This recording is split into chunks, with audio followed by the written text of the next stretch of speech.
Hello everybody, Mariette here from Inner Connection. I want to talk to you about the concept of loss of self today, as it is a very important concept when we're looking at conscious parenting, and we are dealing with this concept in the online course From Havoc to Harmony at Home.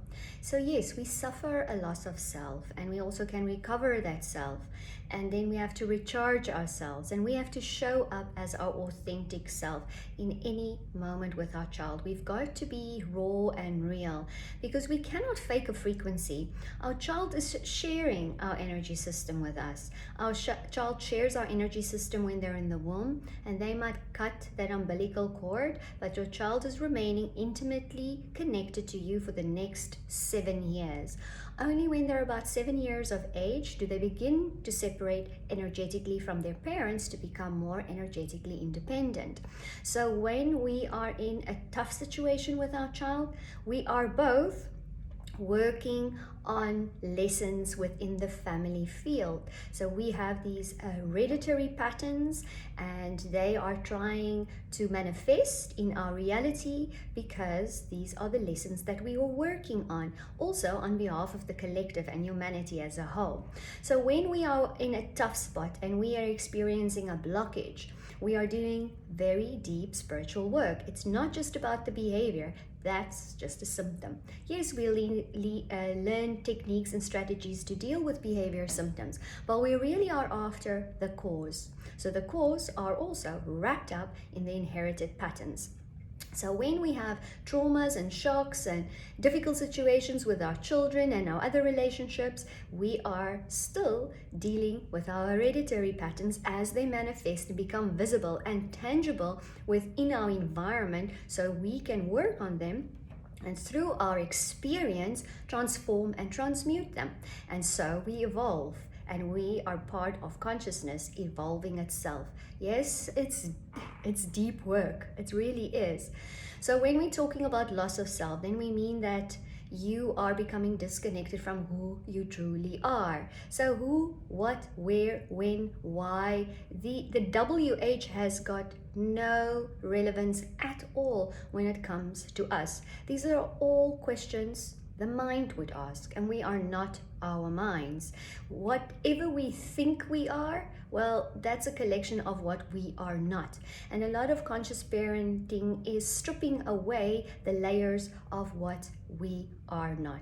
So who are we? We are infinitely powerful, energetic beings, and we are still part of consciousness, even though we live under the illusion that we separated from consciousness when we came to the earth school to learn our lessons. But we are intimately connected to consciousness. We are part of it. So when we turn within, we reconnect with this powerful energy source within us. When you do that, you're never going to say again, I'm not good enough, I don't have enough time, I don't have enough money, I don't have enough energy, because you have absolutely everything that you need already inside of you. You've just become disconnected from it. So during the course, as we reconnected to it, we get to the 3 pillars of pure being. When you actually return to your original state, and that is love, pure love. Everything else that isn't love is just an absence of love. It's still love. It's the other side. It's the reverse side of the coin. It's the shadow side of love.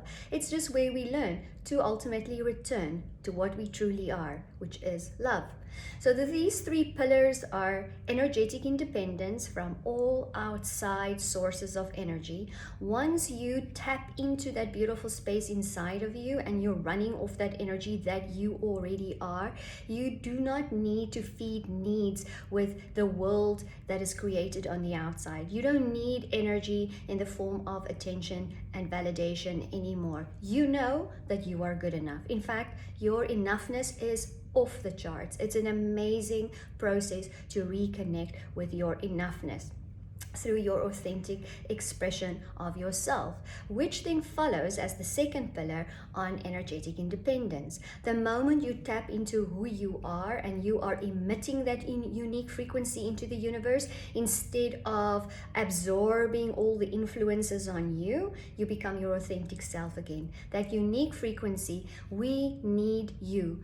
We need your unique frequency, because while you are emitting other frequencies that you've absorbed from the environment, you are still not placing that uniqueness back into the equation of the collective consciousness field. It remains out of balance. And that is why our situation, when we look at the world around us, is out of balance. And the third pillar after energetic independence and authentic expression is radical responsibility. So often people say, I want to feel free. Well, if you want to feel free, there's only one way. You need radical responsibility in your lives. What are we going to take radical responsibility for? We're going to take radical responsibility for plugging back into our own internal self, where we are connected to source consciousness. We are going to take responsibility for the hereditary patterns in our field, the lessons that we learn together as family. We're going to stop taking them so personal, and we're going to look at them with interest and say, hey, there's work I can do right here. When we take responsibility for all the shocks and traumas that show up on our timeline, because we know these two are only manifestations of the hereditary patterns that we are meant to work on.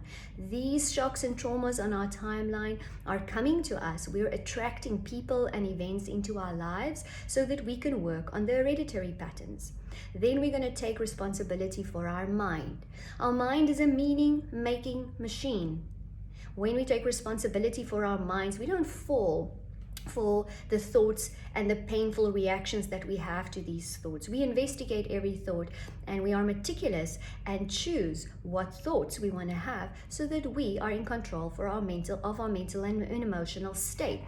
We also take full responsibility for our pain body, this collection of past pain patterns and programs that we have been running that tend to show up in any difficult situation with another person, especially our partner or child, when we feel triggered.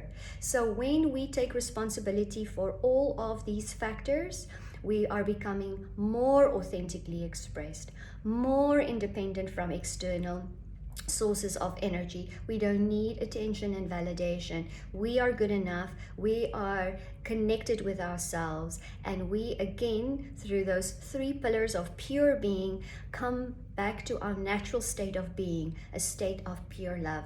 There are not many problems from that state. We aren't in that state generally. We can access that through our work, but we're on our way there, and we have to let go of the outcome. When we know what we're working on in any given circumstance, we usually set goals, and the mind just want to race to get to the destination. It's not about the destination, it's about the journey. Conscious parenting as a journey is really the deep ride back within, reconnecting to your true magic. And this is truly the path that I feel will answer most of our questions, solve most of our problems, and lead to our salvation. So parenting is so much more than we really usually are aware of. And yes, we are going to deal with a lot of strategies and techniques, but if we're not connecting with this deep truth, then we're missing the boat. Love and light, Mariette.